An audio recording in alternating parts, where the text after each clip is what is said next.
The Human Target by Tom King and Greg Smallwood is a comic that I cannot recommend enough. It uses characters both obscure and popular to tell a gripping thriller with some of the best uses of the comic medium.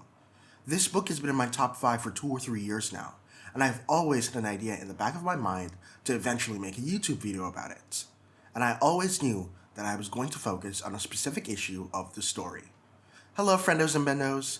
It's me, Z, and I think Human Target issue number 9 is one of the greatest Batman stories ever told. And the crazy part is, Batman isn't even in the book.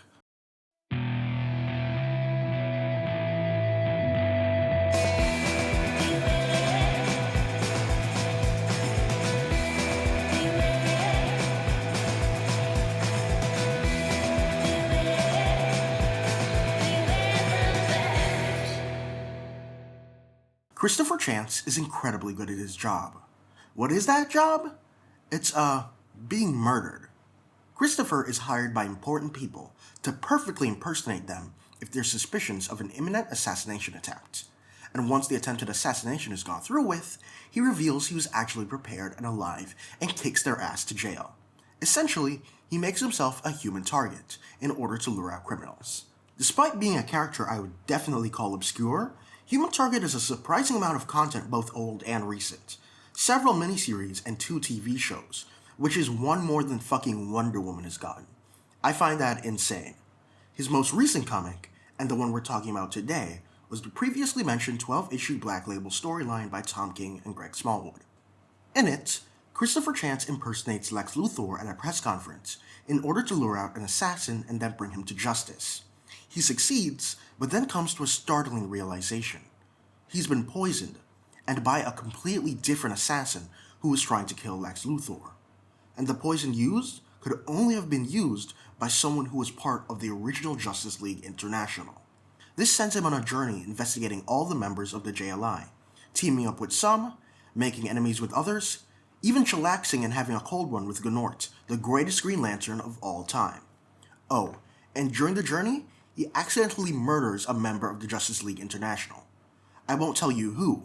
I really want you to read the book for yourself, so I'm going to try to not say stuff I don't have to. But as I'm sure you could guess, trying to cover up the murder of a superhero takes hard fucking work. After the murder, Christopher spends just as much time trying to hide it as he does investigating who tried to kill Lex Luthor, and it all reaches its breaking point at issue 9.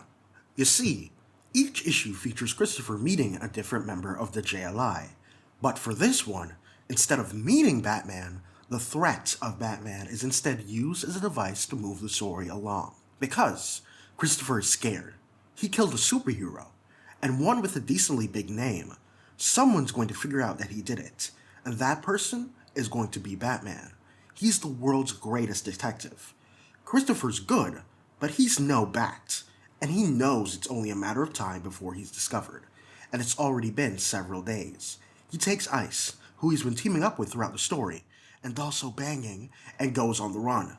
At every turn, he expects Batman to show up. He looks behind him for the Batmobile, above for the Batwing. They stop at a pit stop, and he freaks out and punches some dude in the face because he thinks it's Batman in disguise. The man is tweaking. He even ends up driving his car off a cliff, and when Ice finally asks him what the fuck is going on and why he randomly dragged her out of the house, he says that while he may have done well at hiding the evidence, there's someone who's much better than him, who could see through his work immediately. Who's better than you? You didn't happen to build a liquor cabinet in this place, did you? I saved your life this morning. I didn't kill you when I found out you've been lying to me for days. Maybe do me the courtesy of just answering fucking questions. Batman. Batman's better than me. Fuck. So, they hide in a shelter of ice and wait out the night. Batman must already be on his way. He has to. And yet, he doesn't come. After all of that waiting, Batman doesn't come. Which can only mean one thing. Chris didn't actually murder the person that he thinks he did. I really love this issue of the book, because it shows you the world of DC and how it views Batman at ground level. It's one thing to be a reader and see Batman do insane shit. I mean, all the time we see him fight aliens and fall from space unharmed and wrestle with gods, but we all see that from an outside perspective. It's nothing to us. Now imagine being there, in the story. Batman has saved the world more times than you can count.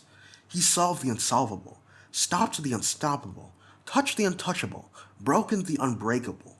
He is the indomitable human spirit made manifest.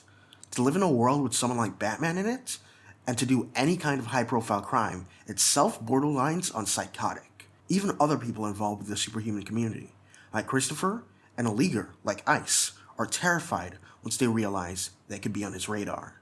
To them, it's never a matter of if Batman can figure out what they did, but when. And the fact that their conclusion to Batman not being on their tail isn't something like, oh, he just hasn't solved it, or hasn't noticed it, but instead is that the murder they think they committed didn't actually occur should be crazy. But it works, because that's Batman. This was an analysis of my favorite issue of Human Target. But if I'm being honest, every issue is a banger.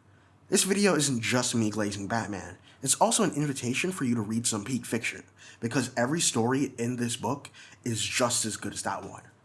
It's been me, Z, and I'll see you next time.